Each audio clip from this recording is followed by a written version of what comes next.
বান্দি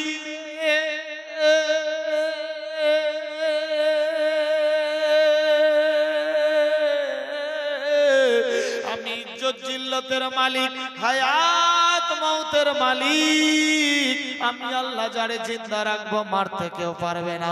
আমি আল্লাহ যারে মেরে ফেলবো কাউরি বাপ বাঁচাতে পারবে না। আল্লাহর নবীর বেটি দিনের পর দিন বড় হতে লাগলো। বেরাদার এইভাবে একের পর দ্বিতীয় বছর চলতে লাগলো। নবী আমার কোথাও যেতেন সর্বপ্রথম ফাতেমাতুজ জাহরার চেহারা দেখে যেতেন, আবার কোথাও থেকে আসতেন খাতুনে জান্নাতের চেহারা দেখতেন। খাতুনে জান্নাতি একদিন বলে, আব্বা গো বারবার আমার দিকে তাকাচ্ছেন, কারণটা কি বুঝতে পারি না। বিশ্ব নবীর চোখ দিয়ে পানি পড়তে লাগলো। আল্লাহর নবীর বেটি বলে, আব্বা হুজুর গো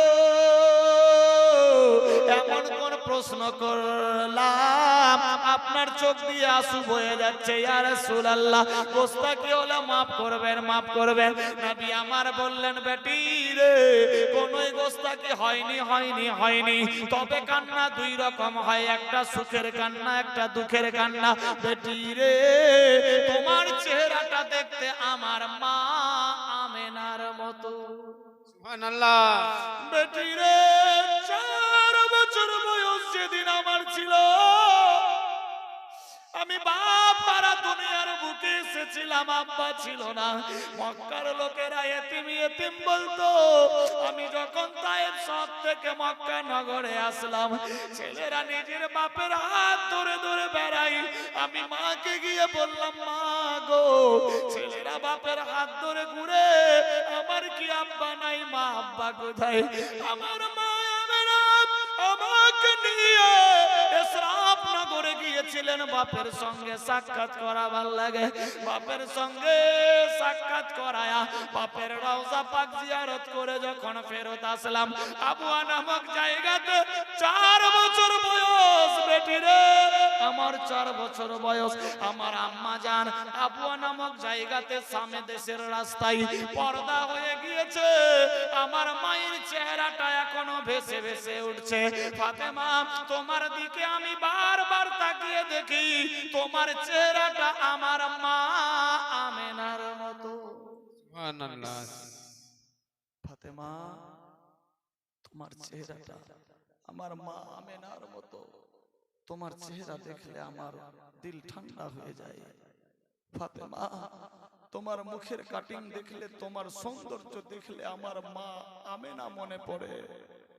ফাতেমা আল্লাহ পাক বড় নিয়ামত দিয়েছে আমাকে, আল্লাহ জান্নাতি একটা বেটি দিয়েছে, তবে মায়ের চেহারা দিয়ে। ফাতেমা আমি তোমাকে পেয়ে দুটা জিনিস পেয়েছি। আব্বা হুজুর বুঝতে পারলাম না।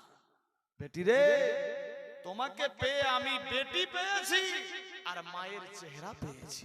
সুবহানাল্লাহ, সুবহানাল্লাহ। বেরাদার আল্লাহর ঘুমায়া গেল। বেরাদার আল্লাহর নবীর বেটি দিনের পর দিন বড় হতে লাগলো। 4 বছর 5 বছর যখন হতে লাগলো, বেরাদার কেটে ছেড়ে নিয়ে আগে বাড়লাম, কারণ 3 দিনে জীবনী সমাপ্তি হবে না। আল্লাহু আকবার, আল্লাহু আকবার। নবী মুস্তাফার বেটি একের পর দ্বিতীয় দিন চলতে লাগলো। ফাতেমাতুজ জাহরা একের পর বড় হতে লাগলো। আল্লাহু আকবার, আল্লাহু আকবার। নবী আমার বাপ বেটির সঙ্গে মহব্বত বাড়তে লাগলো। একদিনের ঘটনা বলি, আল্লাহর নবী সাল্লাল্লাহু তাআলা আলাইহি ওয়াসাল্লাম মক্কা নগরে আছে। আল্লাহর ফেরেশতা জিবরাইল আমিন আসলো। ইয়া রাসূলুল্লাহ লাব্বাইক। নবী গো আপনি নিজের উম্মতিকে নেবেন না ধন সম্পত্তি নেবেন? নবী আমার বললেন, শোনো রে আমার ধন সম্পত্তির দরকার নাই, আমার উম্মতির দরকার। সুবহানাল্লাহ।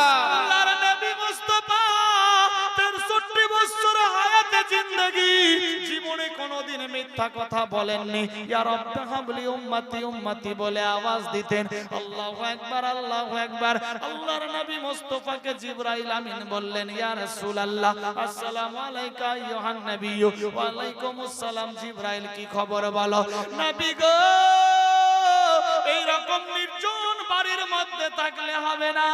ইয়া রাসূলুল্লাহ, ইয়া হাবিবাল্লাহ, আপনি যদি নিজের উম্মতকে চান, গভীর বন জঙ্গলে গিয়ে আল্লাহর দিকে লক্ষ্য করে উম্মতের জন্য ফরিয়াদ করতে থাকুন।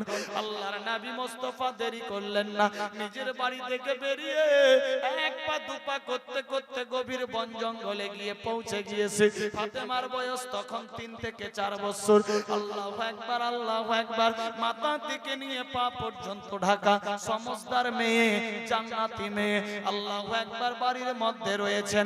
আল্লাহর নবী কোথায় গিয়েছে কেউ জানে না। আল্লাহ বলে, জিবরাইল রে,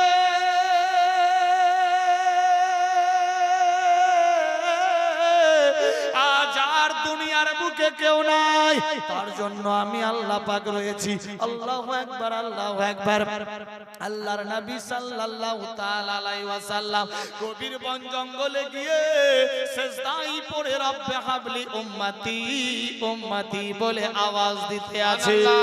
আপন প্রসব মক্কাবাসী ব্যবহারে হলেন খুশি। আপন প্রসব মক্কাবাসী ব্যবহারে হলেন খুশি। মুখে দেখে মুচকি হাসি, মুখে দেখে মৃদু হাসি, সবার প্রাণ জুড়ালো, রহমত নেমে এলো। ইতিমহাল মা আমেনার কোলে রহমত নেমে এলো। মায়া মেনা খুশি মনে আদর করে নূর বদনে। মায়া মেনা খুশি মনে চুমা দেয় চাঁদ বদনে। আবার পরে বুক টেনে, আবার পরে